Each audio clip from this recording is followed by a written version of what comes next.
Now, over the course of pre-season, I have been covering the AI draft in Fantasy Football Hub's algorithm, and in today, we're going to look at its team selection for game week 1. Now, before we go and take a look at the team itself, if you want to go and check out Fantasy Football Hub or get your draft rated by their AI algorithm, I'm going to leave a link in the description. It's completely free to get your draft rated, but if you do want to, obviously, go for some of their more premium options and look at some of the other features on their website, if you use my link, you will get 50% off, all the way up until the deadline on Friday.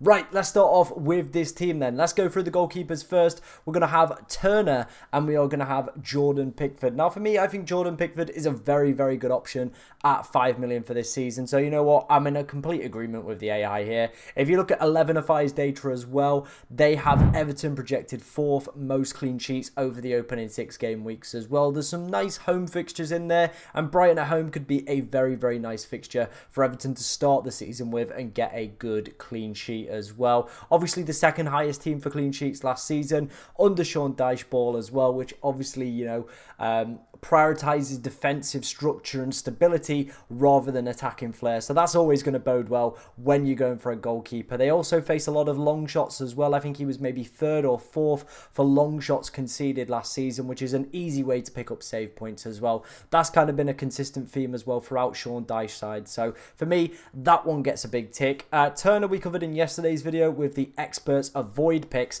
The reason he's in there, it's not that he's a bad 4 million option. There aren't any bad 4 million options. It's just the fact that he's so highly owned, and if he starts to obviously get sold off by quite a few people, his ownership will dip, meaning his price will dip, and at the start of the season those are very volatile, so it could mean you could lose out on 0.1 or 0.2 million when you do come to wildcard with your own team a little bit further down the line. So for me, probably better just to pick a different 4 million goalkeeper rather than go for the one that everybody's got, just to avoid that price decrease dip and affecting your further budget. Right, let's go straight into the back line. We're going to start off with Gvardiol. He's been in a lot of my drafts over the course of pre-season. Some really good fixtures to start the season, especially like game week 2-1 for Manchester City. Again, using 11FI's clean sheet model, they are 2nd for projected clean sheets over the opening 6 game weeks as well. 6 attacking returns for him, and again has had a pretty decent pre-season. Again, we'll be filling in that left kind of back role, but it's not really a left back role, how high he pushes up as well, and could be a very, very good starter. 6 returns in 29 games for him, and obviously didn't feature all of those games in this new overlapping position he's in as well, so could be a very fruitful start for the season, and only at 32% owned, could be a nice little differential. So again, I'm in complete agreement with the AI on that one. Next up is going to be Liverpool, again using 11FI's model. They're 3rd for expected clean sheets over the opening 6 game weeks.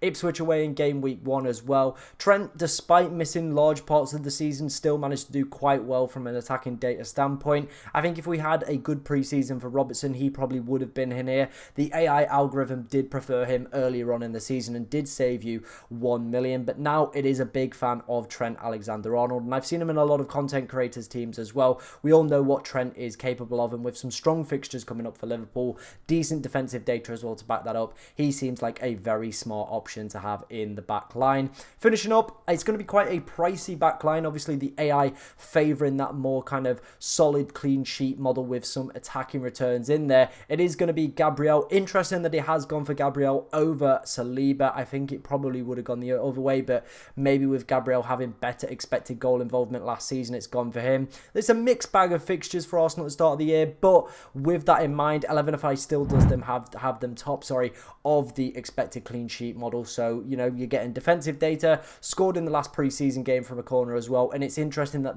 the AI team is favouring Gabriel over Saliba. I thought it would have gone the other way, but it has gone for Gabriel. So maybe those with Saliba, maybe it's a little bit worth consideration, to potentially look at Gabriel. Finishing up on the bench, for the 2 defenders, it is going to be Barco and Wout Faes. Don't have a problem with Wout Faes. Barco, it does look like Brighton are potentially going to sign a backup left back or a new left back from Turkey. With Estupiñán being there as well, it does seem like the Barco dream could be a little bit dead. However, I have seen some people suggesting that Johnson could be the magic man from Ipswich this season. But at the moment, the AI team for game week 1 is having Barco and it is having Wout Faes as the cheap defenders. Right, let's move on into into the midfield. We're going to start off with, of course, Mohamed Salah. I think he's going a little bit under the radar. Obviously, last season wasn't the best, 211 points in the end, but still had a phenomenal season, 18 goals, 12 assists. It's still pretty good going and has looked very, very fluid over the course of this season, and the AI is fancying him to do extremely well again. Interesting though, he does have the armband. I've just got that the wrong way round. Currently it's on Saka, it's actually on Salah. I've just not put these in correctly. It is on Mohamed Salah. That's the captain for game week 1, and I think that is what the AI is suggesting. It also, interestingly, on Fantasy Football Hub's model for predicted points, has Mohamed Salah top over Erling Haaland, and that is the way it's gone for its top premium asset in their team selection. Next up is Bukayo Saka. Like I said with Gabriel, it's a mixed bag of fixtures, but that Wolves at home one, the Brighton at home one, and then the game week 6 and 7 fixtures against Leicester and Southampton, definitely pulling it back for Bukayo Saka as a potential option. Every single year he continues to impress and improve, and obviously again in the Fantasy Football Hub model as well, he is expected to do extremely well over the opening 5 game weeks for projected points. Son is the next one. Now Son is a player I'm not really seeing in too many people's teams. Content creators, just the general kind of consensus of the game as well, when I've obviously been doing the draft live streams as well. He's not really been a player that has kind of been selected in a lot of people's teams.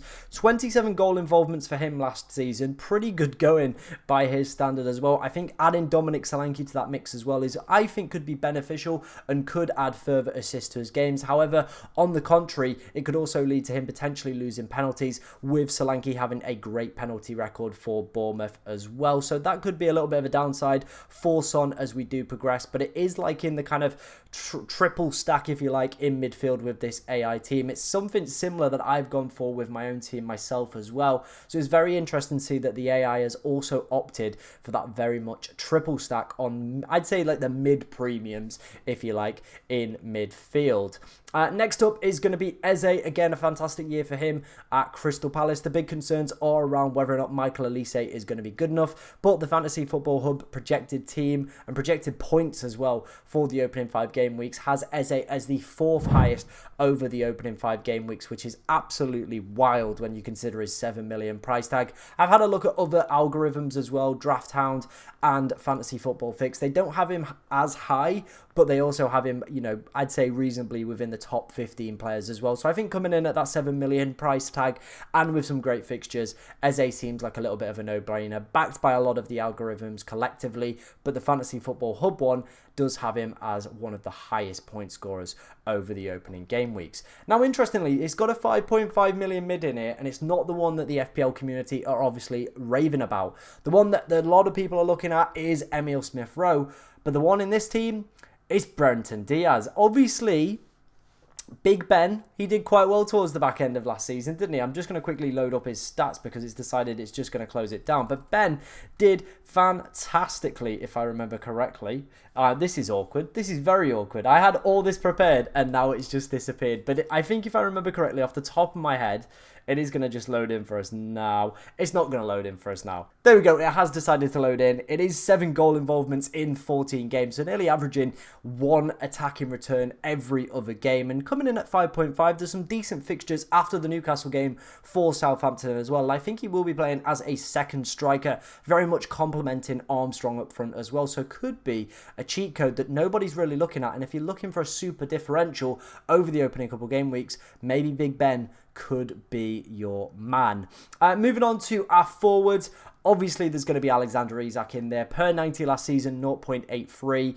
Very highly regarded on the projected points model. Some decent fixtures for Newcastle United. The bookies as well have him one as the top scorers for the season. It makes complete sense to me as well. No European football for Newcastle as well, so they're going to be able to rest and rotate as well with him, which is great. It's what you want to see. And then the other forward, a player that's kind of, I feel, has emerged on this algorithm. Obviously, I've been kind of tracking it over the past few weeks. Has slowly started to gain some momentum. At the start of the season, there wasn't too much hype for him, but now the algorithm's starting to love Muniz over Chris Wood. I don't know whether or not that's to do with projected minutes or maybe something else the algorithm has found. But last season, 9 goals for him. It does look like he's going to be the main man this season as well. Obviously occupying the number 9 shirt. His only real other competition is Raul Jimenez, but I do expect him to start, and 2 newly promoted sides within the first couple of game weeks as well. Muniz could be a fantastic differential option and a great enabler at that 6 million price tag. Interestingly, on the bench as well, it has gone for Stewart. His projected points have dropped, but again, has potential at 4.5 million. I think Jebsen could also be a decent shout from Bournemouth as well. That was the AI team for game week 1, the AI team selection, if you like, for game week 1. I think we'll do this every single week if today's video does well. So if you want to see this video every single week, be sure to like, comment, and subscribe. But thank you very much for watching today, ladies and gentlemen, and good luck in game week 1.